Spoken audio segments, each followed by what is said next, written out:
Coming to get you, Bobber.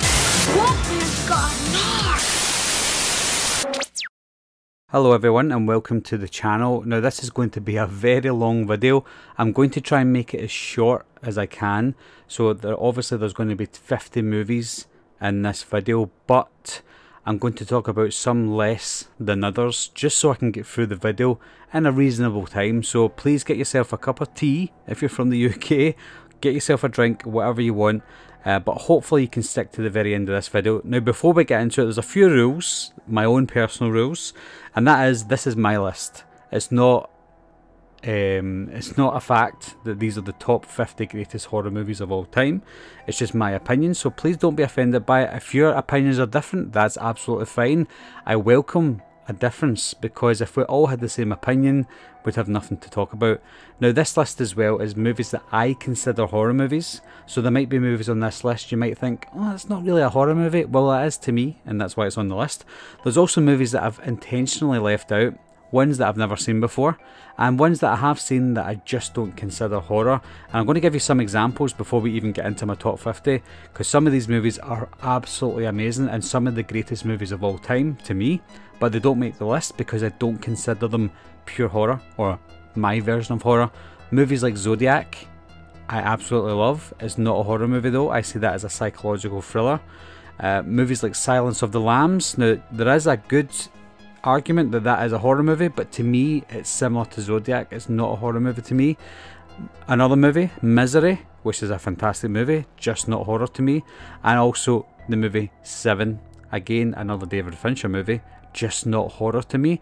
Those movies are absolutely amazing and they would make any list or most lists that I make, but in this list I'm just doing 50 of the greatest horror movies in my opinion that are horror movies. Now that we've got that out of the way, guys, let's do my top 50 horror movies of all time. And at number 50 is Paranormal Activity. I think the experience of this movie is what makes it a great movie. Now, I know that found footage movies aren't the best, but I think Paranormal Activity stands on its own 2 feet because movies came out before that were found footage movies, and after those came out, it was hard to replicate that kind of found footage again, and they were just done to death. But then Paranormal Activity came along with a same found footage style movie, but done it in a different way, and I think the cinema experience is what helped this for me. And at number 49 is Dead End. Now this was a Christmas style horror movie that I'd done a review for a little while ago there, and I think what makes this movie fantastic is the acting. The cast were great,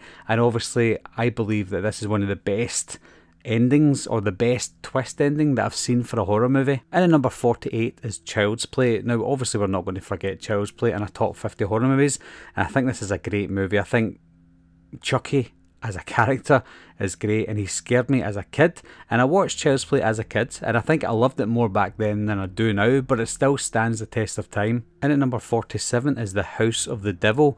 Now there are movies out there, recent movies, that they try and replicate the feeling of the 70s or the 80s. Sometimes it works, sometimes it doesn't, but I think The House of the Devil not only replicated the 70s or the late 70s perfectly, it actually felt like it was filmed in the 70s. It was great. Mixed it in with the story. It's a kind of a unique story. I'm saying kind of, but it is a unique story because movies that came out back in 2009 were mostly remakes and rehashes and things that you've just seen time and time again. But then when this came along, it was something completely different, and I really liked that. And at number 46 is Urban Legend. Now back in the late 90s, there was a lot of teen slasher movies out there. They just came out in droves after Scream came out, but I think Urban Legend is one of the ones that stands the test of time, and it stands head and shoulders above most of the slasher movies that came out back then, and the beginning of Urban Legend was absolutely amazing. And at number 45 is Fright Night Part 2. This is one of the ones that maybe some people haven't seen because they wouldn't expect a sequel to a movie like Fright Night, and it was one of the sequels that just came and went with a whimper, and it didn't make a lot of the box office, and not a lot of people have seen it because of that. But I think what was successful about part 2 was the VHS release when that came out, and that's one movie that I rented time and time again as a kid, and I think it's a very worthy sequel. And at number 44 is The Last House on the Left remake from 2009. I think a movie with a premise with what they had were the original with Wes Craven. When I watched the Wes Craven one, I felt it was very tasteless and only made to shock people, whereas the remake, yes, parts of it were shocking, but they gave it a humanity aspect to it, a reason for the bad guys doing what they're doing, and a reason for the victims to get revenge on the bad guys. And I think it's just a very grounded and realistic remake. And at number 43 is The People Under the Stairs. Something I love about this one was the atmosphere of this movie. It was your usual kind of suburban style horror movie, more horror than The Burbs, for example. That kind of isolated suburbia and things that go on inside your house, you just don't know unless you're inside that house, and I think the setup was so good for this film. And at number 42 is Return of the Living Dead Part 2. I might lose some credibility here, guys, but I thought this was an absolutely fantastic horror movie.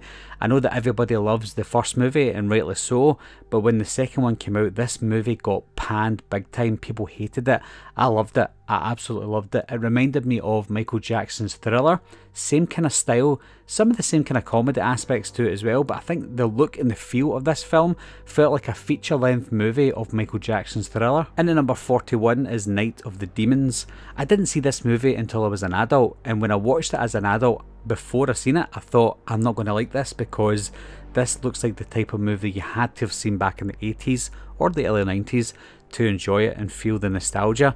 But even today, I watched it for the first time, say 10 years ago, and even today when I watch it with a nostalgic feeling to it for some reason, even though I first seen it as an adult. It's just very infectious, and I think if I seen it back in the 80s, I might have loved it even more, but this is one movie that just sticks with me after seeing it for the first time only about 10 years ago. And at number 40 is Friday the 13th Part 6, Jason Lives. This was a parody of itself back in the day, and I think they intentionally done that back in the day. So when you watch it today, it's almost like it was filmed way ahead of its time. It's like movies weren't made like Jason Lives until recently, but that was the first of its kind, and I think it was great. It had a lot of action in it as well, and I think the characters is what makes this movie better than most of the other ones in the franchise, because you've got likeable characters, good acting, great action, and a really good Jason Voorhees. And at number 39 is House. Now this is one that's probably on the list because of the nostalgia, but it is my list, and you're going to have to accept that. But House was a great movie for me. Maybe some of you haven't even heard of this movie, let alone seen it, but it's a movie that was made by Sean Cunningham back in 1986, and I always talk about the mood and the atmosphere of horror movies, and this is one movie that does have it. It was made in 1986 as well, so it's got that very cheesy mid to late 80s horror vibe to it, and I love that in horror movies. And the monster, the makeup, everything in this film was absolutely amazing. And when I watch it even today, it just brings back good memories of the late 80s and the early 90s when I first introduced myself to horror movies. And at number 38 is Wreck from 2007. This is the Spanish version of Quarantine, the original basically. And I seen Wreck straight after Quarantine. I went to see Quarantine in the cinema and I thought it was great. It was a really good remake. But I thought, what's all the fuss about? Let's go and watch Wreck from 2007. And this movie was absolutely frightening. And again, I do like found footage movies, but I like how they utilised the found footage in this, because it felt like not only found footage, but like a documentary style found footage, and it felt realistic as well. It had zombies in it, but it still felt realistic. It was terrifying. And at number 37 is Halloween 4, The Return of Michael Myers. I don't remember in what order I seen this film. It was way back in the late 80s, early 90s that I first seen this movie, so I already knew Michael Myers, already knew the Halloween franchise was established, but I didn't know which order I seen them in.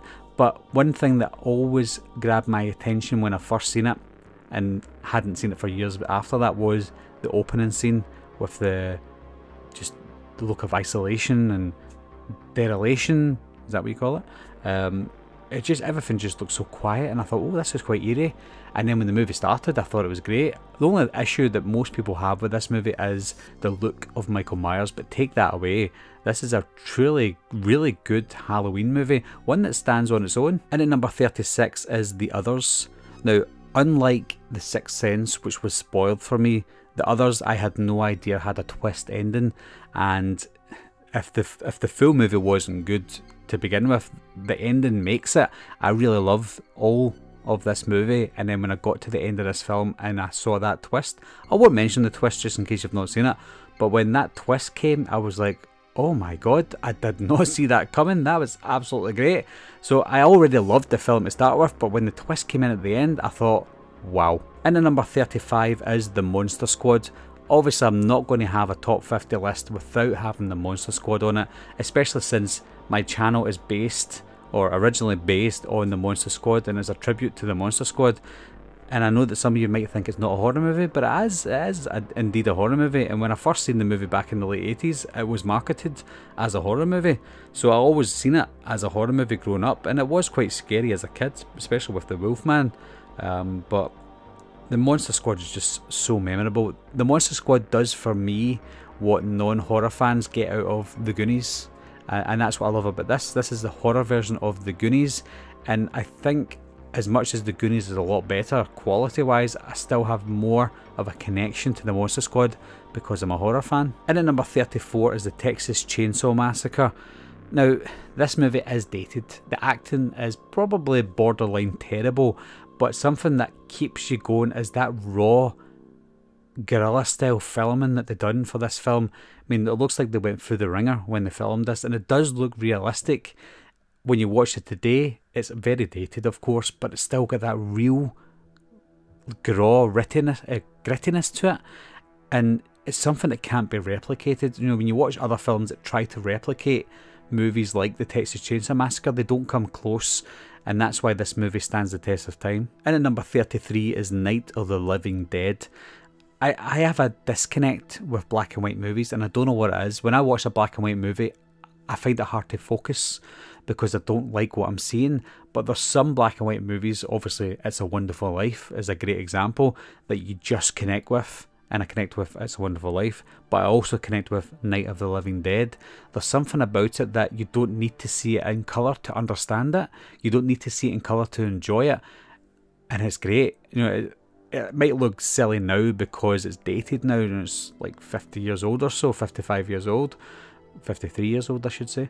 But there's something about it that just keeps me going back to this movie. I know you can get this movie for free online because it's got no copyright or whatever, but I always find myself buying a version of this movie because I just want to have it.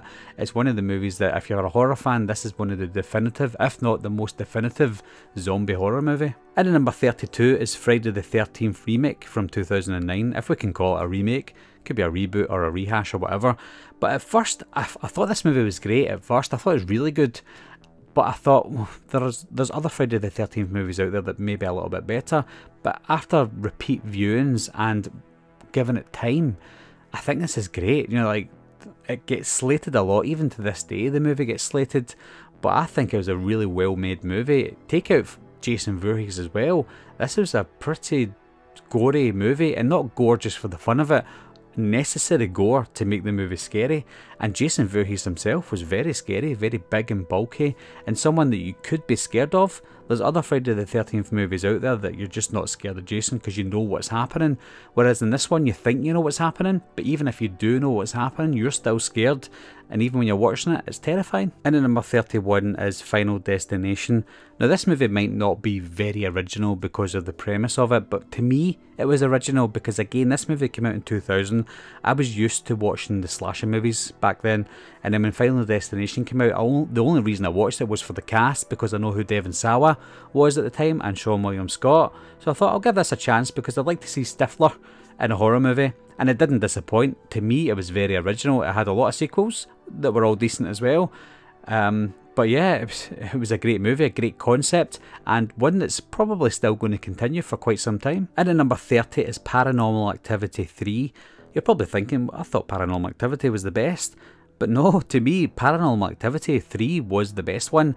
They brought out Paranormal Activity 2 just a while after the original came out, and it was almost like a carbon copy of the first movie. And then when they announced a third one, I thought, oh my goodness, are they going to bring one out every year after this? And they did for a while, but I thought they're just going to rinse and repeat. But they didn't with Paranormal Activity 3. They went back the way, they went back to the 80s, using the old technology to make it creepier. And I think that's what made this movie better than the first one, because they used older technology, so we didn't know what to expect in this. And I think it was a lot better with the children as well, rather than having them adults. Whenever you get a found footage movie that features kids, it makes it a lot creepier. And at number 29 is Halloween H2O, 20 years later. Now yes, this movie has its problems, and it has not a fan base, it has the opposite of a fan base, where a lot of people hate this film because it's not set in Haddonfield. I could talk for ages about Halloween H2O. I think the setting for H2O was great and realistic, because Laurie Strode wouldn't be in Haddonfield if she was on the run from Michael Myers. If we look back in the plot, Michael Myers burned in Halloween 2, but they never found his body, so they don't know if he was dead or not. So what does she do? Stay where she is and just hope that he doesn't come back? No, she doesn't. She goes into hiding, changes her name, lives in a different place. It's all realistic. I do like Halloween 2018, and I like the storyline of Laurie Strode, but I think this one and this Laurie Strode is the strongest for me. And at number 28 is Child's Play 2. Yes, it's way higher up on the list than the original, and for good reason, because I absolutely love Child's Play 2. It's got some sort of pastel-like colour scheme to it that's just mesmerising. You've got this little kid who's fighting a bad guy, and I think that Chucky is established now as a character, so we know what to expect. But in this one, he's got a more foul mouth, he's scarier, there's a bigger body count as well, and I love the finale of this film set in that factory with all the Chucky dolls. It's just great. And at number 27 is Dawn of the Dead. When I was younger, I used to always fantasize, I know I'm crazy, but I used to always fantasize about being stuck in a shopping centre. I think it's because I seen that movie called Career Opportunities with Jennifer Connelly, and I loved that film when I was a kid. And then I thought to myself, I'd love to be stuck in a shopping centre, and it'd be great. But then I watched Dawn of the Dead and I thought, wow, this has got the best of both for me. Stuck in a shopping centre and with a zombie apocalypse. What more could you ask for? And at number 26 is Wolf Creek. Now I love my Australian horror movies. I think Australian horror movies have more of a realistic look to them than British or American horror movies or Canadian horror movies. I don't know what it is. I think being stuck in the outback may be a fear of mine. I just hate to have that happen to me. And Wolf Creek, it's one of those ones that, you know, it does feel so realistic. Obviously it's based on a true story, or loosely based on a true story, and I remember the story when it came out back in the day, and I thought this movie was terrifying. But what made it even better and more terrifying was the bad guy in it. I think he was just insane, and I thought he was amazing. And at number 25, and halfway through the list now, is Eden Lake.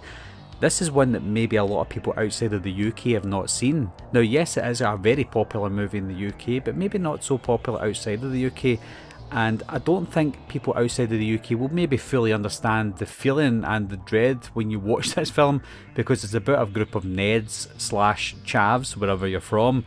And I know you get them around the world, but I think this movie was so realistic to me, because I see this sort of thing happen outside in the real world. Not obviously what happens near the end of the movie, but at the beginning of the film, with how the confrontation begins, that type of confrontation happens everywhere in the UK, and it is scary. It's a scary world we live in, and a scary country we live in when it comes to people like this. And this movie just hits home. It's so good, and I don't mean it's good in a way that how it happens. It's so good because it addresses the problems that we have with the youth these days. And at number 24 is Dawn of the Dead remake from 2004. It's very close to the original. You know, I have them so close together because both of them are very similar, and it's hard to take them apart because they are so good, and sometimes it's hard to determine if I like the original more or the remake more. But I think, to me, the remake just edges it, because I think the remake started another new trend in that we've got zombies that can run. You don't get a lot of running zombies, and I think that kind of introduced the running zombie, and that added an element of fear to it, because no longer are you just scared of being trapped with zombies in a shopping centre. You now got to tackle the fact that they could catch up to you at any point and you might not get away from them, especially if you hurt yourself. So that added a level of dread and a level of fear, but it had that same feeling of being stuck in a shopping centre that I love. I don't know what it is about that, but I just love that style of setting. And at number 23 is The Loved Ones. Now we're going back to Australia again. It's one of these outback style, even though it's probably not set in the outback. It's one of that kind of isolated style Australian horror movies that maybe not a lot of people have seen yet again. But this movie features a girl called Lola, who's one of the best bad guys in any horror movie. You know, she rivals people like Michael Myers, etc., because she's so crazy and she's so unhinged, and you just wouldn't want to get on the wrong side of her. And it's a movie that, again, maybe some people haven't saw before. If you've never seen The Loved Ones, guys, I urge you to see it as quick as you can. And at number 22 is Pet Sematary. Now this movie is still one of the scariest horror movies of all time. Now this isn't a scariest horror movies list. If it was, then Pet Sematary would be up there. But Pet Sematary scared the life out of me as a kid. Zelda was one of the scariest things I've ever seen in my life. And also the part where Gage died haunted me as a kid. And when you watch it as an adult, and I've said this before, watch Pet Sematary as an adult, and if you've got kids and watch that scene with Gage, it'll break your heart, and it broke my heart twice. And at number 21 is the House of Eyes remake from 2006. I don't really know what I was expecting with this movie, because I wasn't a massive fan of the original from 1977. So I was expecting more along the lines of the same thing. And at this point in time, remakes weren't as good as the originals most of the time, so I wasn't expecting much. But when I saw this, I was completely blown away. Not only was it a great horror movie, there was a lot of action sequences in it, and I think the survival of some of the characters is what kept me going and kept me on the edge of my seat, because I got behind these good guys. In the horror movies, you get behind the bad guys quite a lot of the time, but in this film, you were rooting for the good guy. And at number 20 is The Babadook. Now, I was toying with the idea of leaving this out of the list, because I personally didn't consider this a horror movie for a long time, but I accepted the fact that it is a horror movie. I saw it as a psychological drama with a horror metaphor in the form of The Babadook, and that's what it still is. When you peel back the onion layers, there's a lot of layers to this movie. It is a psychological drama, but it is scary, and the way it was marketed was it was a full-on horror movie, and a lot of people didn't get that and didn't like that about it. So when you read about The Babadook, you will hear about a lot of people hating this movie, and I don't see the hate, because this movie is a masterpiece. The acting from Essie Davis was outstanding, one of the best acting performances I've ever seen in any horror movie. The direction of this film by Jennifer Kent, absolutely outstanding as well. I don't know how either of these two didn't even get a nomination for Best Actress or Best Director. And at number 19 is the Texas Chainsaw Massacre remake from 2003. I can hear it all now, guys, all the boos coming through the screen there, but nope, I stand by this decision. I think it's a lot better than the original Texas Chainsaw Massacre. Something about this one is this stands the test of time, not only in the look, but the acting department, because in this film we cared about the actors, we cared about the characters. When you watch the original, you don't care about the characters, you just want to see it because it's the Texas Chainsaw Massacre. Whereas this one, it's better in every aspect. Better filming, better filmmaking, better acting, better characters, better bad guys, and better Leatherface. Everything about the original, what I love about the original was great, but everything about the remake, I just love a little bit more. And at number 18 is The Lost Boys. Something about The Lost Boys, I'm sure most of you will have that same connection, is you saw the front cover and you thought, I want to rent that movie. Regardless of what age you were, you just wanted to rent The Lost Boys because you felt like, I'm a lost boy, I want to be part of this crew. And when you see the front cover, you're like, I want to be part of this. And it didn't disappoint. I know you've got a lot of horror movies that have got great front covers and the movies are terrible, but this is not one of them. You know, you see the front cover, you see the cast, and you think, I need to see this movie, and it doesn't disappoint. One of the best vampire movies ever made. And at number 17 is It Chapter 1 from 2017. I had high hopes for this, and it didn't disappoint. It exceeded my expectations. I was a fan of the miniseries from 1990, but I'm sure most of you will agree, when you watch the miniseries now, it's very dated, and Tim Curry's performance can't really save the whole entire 3 hour worth of the miniseries. But this one, this is an upgrade, you know. No disrespect to Tim Curry, because he was fantastic. I think Bill Skarsgård plays a scarier Pennywise, and he's still quite funny as well at the same time. And the cast were great. You know, the cast were amazing. There's nothing I could say that would fault this movie. I thought it was absolutely incredible. And at number 16 is The Exorcism of Emily Rose. Now this is a part courtroom drama, but part horror as well. And when it gets to the horror part, oh my goodness, you're in for a horror treat. I think I put this on the second scariest horror movie I've ever seen, and I stand by that just now, because this is one scary horror movie. There is courtroom drama, but the courtroom drama builds the tension for what you're about to see next, but also the courtroom scenes give you a break from the sheer terror when it is the horror parts of it. And at number 15 is The Faculty. Now this was one cool sci-fi horror movie. I wanted to be every character in this film. I wanted to be the jock, I wanted to be the bully, I wanted to be Casey, Stan, Zeke, everybody in this film. I just wanted to be them. I wanted to be part of this movie, and I so wanted them to do a sequel as well. This movie was amazing. If they made this movie today with that type of cast, it would probably be a $200 million movie. This cast, I don't know how they done it. Hats off, and a clap to the casting director. They assembled some of the best actors at the time to make this type of horror movie. It had sci-fi elements to it as well, of course, but the slasher movies were big back in the late 90s, so Robert Rodriguez decided, let's make a slasher style movie but give it a sci-fi element to it, and that's The Faculty. And at number 14 is Just Before Dawn. For those of you who know me will know that I talk about Just Before Dawn all the time. This is probably the best backwoods slasher movie of all time to me. It's got that, the atmosphere in this film is so eerie. This is one movie that I watched. This is probably the first horror movie that I ever saw, or at least the first horror movie that I ever saw that had an impact on me, and it was great. The bad guys were in it, and it were good. The twist at the end was pretty good as well, and you've got a score by Brad Fiedel that's so haunting, it's unforgettable. And at number 13 is Evil Dead Remake from 2013. Similar to some remakes, it might not be classed as a remake, sort of like a reboot or whatever.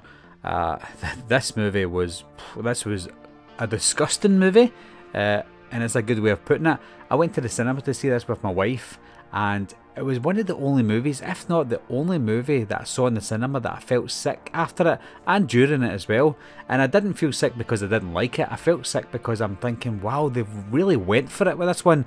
I know the original and the sequels to the original were all quite disgusting and gory, but they amped it up with this one, and not just to amp it up just to show you blood and gore. They've done it for a purpose and for a reason, and this movie was probably the bloodiest, goriest movie I've ever seen. And what makes it more impressive is it is a remake. And at number 12 is The Blair Witch Project. This earns a really high place on my list, and it's hard to imagine nowadays. Like, if my kids watch this movie, they'll probably laugh at it because they know that found footage movies are not real. But you think of it back in 1999. I was 15 years old back in 1999 when this movie came out, and we didn't have access to the internet as we do today. So we went into this movie thinking it was real. We thought, oh, they have actually found this footage and they're showing it to people in the cinema. This is crazy. And yes, not a lot happens in it, but that's what makes it even scarier, because of the myth of the Blair Witch, and we don't see her. We just see the people, the three students, and then it's finished. So some people who are expecting a really gory horror movie are going to be disappointed. But if you go into it expecting not to see much because you thought it was going to be a documentary, you're absolutely petrified. This was a terrifying movie, and even when I watch it today, even though I know it's fake, of course, it's still terrifying because of what it looks like they went through. These are three people who weren't professional actors, yet they still gave performances that rival people in Hollywood today. It was amazing. And at number 11 is You're Next. What drew me in to You're Next was the marketing for this one to start with. The trailer for You're Next was somewhat genius, because it made me just want to see this movie straight away. It was kicking around the indie scene for a year or two before it got a theatrical release, so we knew mostly that it was coming eventually, and then when it eventually did come in 2013 here in the UK, I was not disappointed. I like home invasion movies, I like those isolated horror movies, but this is one that's probably the best. Yeah, I'm sure it is the best isolated horror movie or home invasion horror movie. And with the three bad guys, or at least three bad guys, I won't spoil that for you. We've got these bad guys coming in and killing off a family, and you're thinking it's even more brutal, the fact that people are seeing their family members die right in front of them in brutal ways. We've finally reached number 10, and number 10 is Psycho. Similar to Night of the Living Dead, I didn't think a black and white movie would be on a list for me, because when I was younger, when I was a teenager or whatever, when I watched black and white movies, I had a disconnect to them. So similar to Night of the Living Dead that I was talking about, and the same with Psycho. I thought going into this film I wasn't going to like it because it's black and white and they bored me, but even watching Psycho, I think I was maybe 14, 15 when I first seen Psycho, and I thought, I'm not going to like this. But when I watched it, I thought it was incredible, and I didn't think I would like that at that age. And then I watched it as an adult, of course, and I liked it even more. And when you watch movies from back in the 50s and 60s, the style of acting is bad. You know, like, maybe it was good back then, but the style is outdated now. But when you watch a movie like Psycho, the acting in it doesn't look dated for some reason. It's almost like Alfred Hitchcock knew in advance how people were going to act in today's world. And when you watch the acting in this, it rivals the acting that we get today. And at number 9 is The Exorcist. Now, I will be honest, guys, when I first watched The Exorcist, I didn't like it. And I watched it when I was young, and I think I didn't like it because I was expecting to see the scariest movie of all time, and it wasn't, to me, at the time at least. Because I heard it was banned. It was banned all around the world, and people were fainting in the cinemas, and I thought, if people are fainting in the cinemas, I need to see this movie. Most people probably thought the same. I need to see this movie because I want to see what all the fuss is about. And then when I watched it, I thought, is that it? That wasn't scary at all, but I was only watching it for the scariness and not thinking about the story and not paying attention to the story. But obviously a few viewings later, I paid attention to the story. As an adult, I paid attention to the story even more and realised what the movie was about, and that felt to me, that was even more haunting to me than what I was seeing sometimes. And what that little girl went through was so sad. Obviously not in real life because it's loosely based on the true story, but it was a sad movie as well, but at the same time it was horrifying. And at number 8 is The Conjuring. I always wanted to see a scary haunted house movie, and I never got that for years. There was a movie back in 1991 called The Haunted, and it was based on a true story from the Smurl family, and coincidentally the Warrens were involved in that. And I thought, and I still think they'll still do a Smurl haunting in the future. But when I read about The Conjuring, I thought it was very similar to the Smurl haunting, and it obviously had the Warrens, so I thought, I'm very interested in seeing this. And when I watched it, it was everything I wanted in a haunted house movie. One of the scariest songs, I know that we're talking about songs here, but one of the scariest songs that I've ever heard was Sleepwalk from Santo and Johnny. And I thought, if a horror movie puts that in there, like they did with Sleepwalkers, it'll be scary straight away. And when I was watching The Conjuring, it was scary anyway, but then they put on a vocal version of Sleepwalk, called Sleepwalk. Oh, I can't remember. Betsy Bry, her name's Betsy Bry. She'd done the vocals for it, and that was even scarier. And that was during a scary scene as well. I think The Conjuring, again, is one of the scariest horror movies of all time, and it makes it even more impressive that it's a movie that came out in 2013, and not a lot of movies scare me these days, but that did. And at number 7 is Fright Night. Now, Fright Night was a movie that I always wanted to rent as a kid, going to the video stores on a Friday night. I would go to the video store on a Friday night, see the front cover of Fright Night, and I would say to my parents, can we rent this? And they'd always say no, of course. Eventually we did rent it though, and we did watch it, and I thought it was great. And even today, it's great, and it's similar to most movies on this list. I love movies for nostalgic reasons, of course, but there are some movies that don't lose the nostalgic factor. They don't date as other movies do. You'll see a lot of movies from the 80s that date badly, but movies like Fright Night, and that's the prime example, it doesn't date at all. It's still great. I do like the remake. I thought it was okay, But there's something about the remake that was missing a lot, and I loved the street that Charlie was on. I loved the actors, of course, and it's got that look and charm of a mid-80s cheesy horror movie. And at number 6 is A Nightmare on Elm Street. Now this is where Wes Craven was genius, because horror movies scare us until we turn them off, and that's it. We go to bed and that's it. We forget about them. Sometimes you have a dream about a horror movie and it scares you, which is fine. You get nightmares, of course. But when you bring out a movie that's based on that, you're having nightmares, and the nightmares are coming true and killing you in real life. You can't escape from that, and that's what makes this movie so scary. So when I watched this movie as a kid, I thought, okay, I'm not going to go to sleep anymore, because if I go to sleep, I'm still going to be dreaming about it. And I did. I think everyone did and has dreamt about Freddy Krueger in their lives, and there's no escape, and that's what makes this movie terrifying. And at number 5 is It Follows. Now again, this is one of the movies that maybe don't deserve to be on a lot of people's lists, but for me, it's one of the greatest horror movies I've ever seen in my life. And when you break it down, I know a lot of people say, oh, it's just about an STD that kills people. So what? No, that's original. That's really good, especially for 2014. That's an original idea, an original concept, and the way they do it is even more terrifying. You've got this thing that only one person can see that it's chasing. How terrifying is that? And the way that they filmed it was great. It reminds me of John Carpenter's direction. The score by Disaster Piece reminds me of John Carpenter as well. So if you're a fan of John Carpenter or the Halloween franchise, or especially early John Carpenter movies, then I'm sure you have some love for It Follows. And at number 4 is An American Werewolf in London. Now this is the scariest movie of all time for me.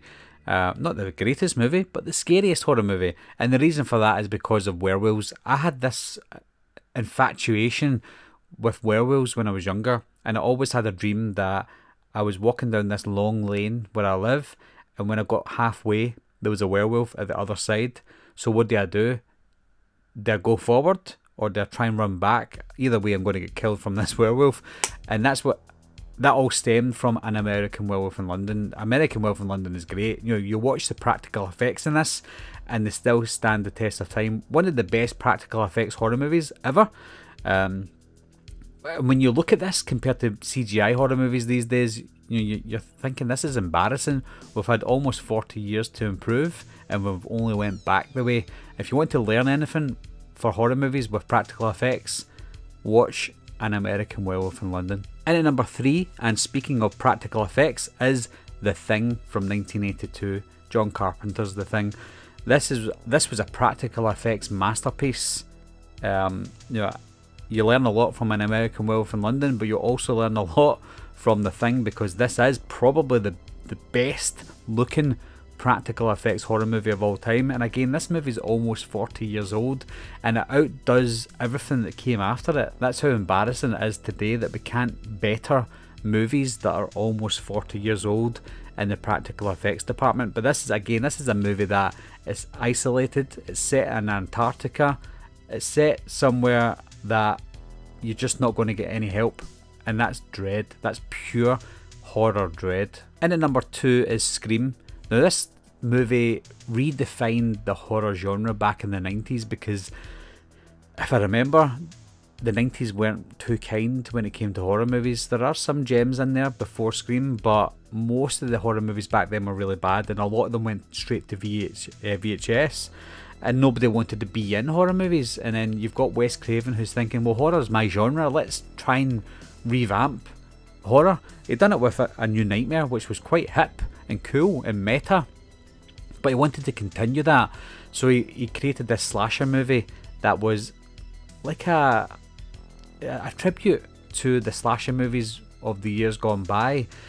And not only did they pay tribute to it, he brought life back into the slasher genre, or the slasher the slasher subgenre, and the horror genre in general. After Scream, horror boomed again. Actors were coming back to horror movies, not just normal actors, but big actors were coming back to horror, and we have Scream to thank for that. And at number 1, and obviously no surprise, it's Halloween.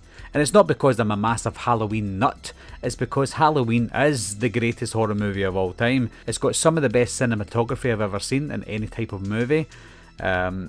The only thing I can fault with Halloween is the acting. You know, the acting's dated. Donald Pleasance is great, of course. Jamie Lee Curtis is good. But the acting is quite dated. But it is a 70s horror movie and we can forgive it for that. But when I watch Halloween, no matter when I watch it or what age I am, it's a timeless horror movie. You see horror movies from the 70s that bore you within the first 5 minutes and you have to turn it off.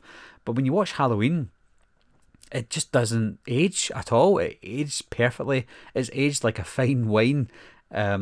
Michael Myers is always going to be one of the best and most iconic horror characters of all time. But it's not just about Michael Myers in this film. This is about the whole entire project. How this movie came to be and how it became a worldwide phenomenon. So that is my top 50 horror movies of all time. Again, this is just my opinion, guys, and you might find in a year's time this list might be completely different. Not because there's new films being added, but maybe, for example, let's say It in my number 17 spot. Maybe that'll go to number 20 next year. I just don't know. It depends how I'm feeling, but this was my definitive list at the time of doing the list, and this is my solid top 50. It's not going to change anytime shortly, unless a great horror movie comes out between now and then, but this is my top 50. I hope you respect my top 50, guys, as I would yours. And I'm not asking you to leave your top 50 down below, although I don't mind if you do. But let me know at least your top 10 horror movies of all time. And as always, guys, thanks a lot for watching again. Thanks for subscribing. I'll see you soon. Bye-bye.